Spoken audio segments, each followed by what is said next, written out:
croisés sur le thème de l'hyperproductivité présenté par Biznet, Eric Musso et Vincent Iacolard. Lors de cet Talk, nous allons découvrir les définitions, puis le savoir-être et le savoir-faire des hyperproductifs.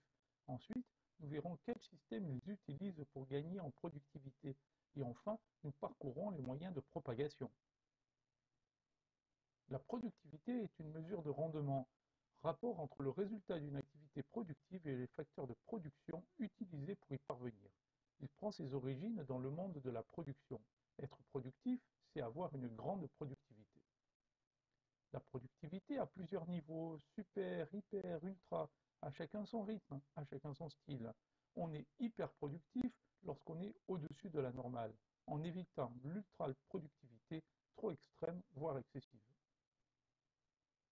Passons maintenant au savoir-être avec un premier levier, un esprit sain dans un corps sain. L'hyperproductif pense comme un gagnant, connaît son but, jongle avec tous les leviers présentés ci-après, le tout avec une excellente santé et une vie saine. Deuxième levier du savoir-être, la maîtrise des relations avec les tiers. L'hyperproductif, c'est dire non lorsque c'est nécessaire, prend des décisions, délègue, fait des rétrospectives régulièrement, sait que son temps est précieux. Avec le troisième levier, l'hyperproductif recherche la performance au quotidien. Comment? En n'étant pas multitâche, en restant focalisé sur ce qui compte, en pensant toujours au résultat, en faisant des penses bêtes et en pratiquant le 5S. Le quatrième levier du savoir-être permet à l'hyperproductif de communiquer sans hésiter, c'est-à-dire à chaque occasion, en soignant forme et fond. Il ose demander sans tergiverser et passer en mode synchrone lorsque le ping-pong de mail s'agite. Dernier levier du savoir-être, l'action plutôt que la parole. L'hyperproductif est résolument tourné vers l'action. Il agit sans tarder, sans chercher la perfection, plutôt adepte du 80-20 de Pareto. Il fait évoluer ses sujets en amélioration progressive. Passons maintenant au savoir-faire, avec un premier levier, la gestion du temps. Tous les matins, l'hyperproductif organise sa journée. Il planifie sur plusieurs semaines, tenant compte des priorités. Il élimine tout ce qui nuit à sa productivité et sans valeur ajoutée. Deuxième levier du savoir-faire, la maîtrise des réunions. L'hyperproductif organise réunions et groupes de travail à bon escient. Il porte un effort sur la préparation, le cadrage et la dynamisation systématique des réunions auxquelles il participe. Avec le troisième levier, l'hyperproductif dompte les technologies en bon maître.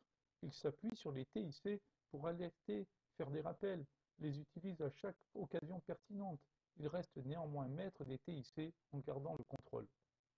Le quatrième levier du savoir-faire permet de gérer l'information et les réseaux. L'hyperproductif n'hésite pas à s'entourer d'experts de confiance. Grâce à eux, il accède à des informations qualifiées. Il accorde l'importance à l'animation de ces réseaux. Le dernier levier du savoir-faire permet à l'hyperproductif de s'appuyer sur une équipe gagnante. Il choisit des contributeurs de confiance, constitue son équipe étendue, polyvalente et complémentaire, et consacre du temps à la dynamiser. Nouvelle dimension maintenant, avec le système utile pour être hyperproductif. Le premier levier concerne le système de pilotage, tant pare-brise pour piloter l'avenir, anticiper, que rétroviseur pour analyser le passé et en faire la revue régulièrement. Le deuxième levier concerne le système de management. Ancré sur les risques et opportunités, il permet à l'hyperproductif de maîtriser ses activités grâce à des dispositions pertinentes et des règles communes. Il garde aussi des traces dans une logique de preuve. Le dernier levier s'intéresse au système de capitalisation. L'hyperproductif contribue à la capitalisation. Il transfère sa connaissance et celle des autres. Il la consolide régulièrement pour plus de valeur ajoutée. Passons maintenant à la propagation. L'hyperproductif cherche à propager l'hyperproductivité. Son premier levier, l'élitisme social, consiste à s'appuyer sur les plus engagés pour s'intéresser ensuite avec eux aux moins matures et les faire grandir. Progressivement, tous sont tirés vers le haut. Le tout dernier levier concerne la conduite du changement. L'hyperproductif porte les transformations et mutations de l'entreprise. Il accompagne les différents changements progressivement.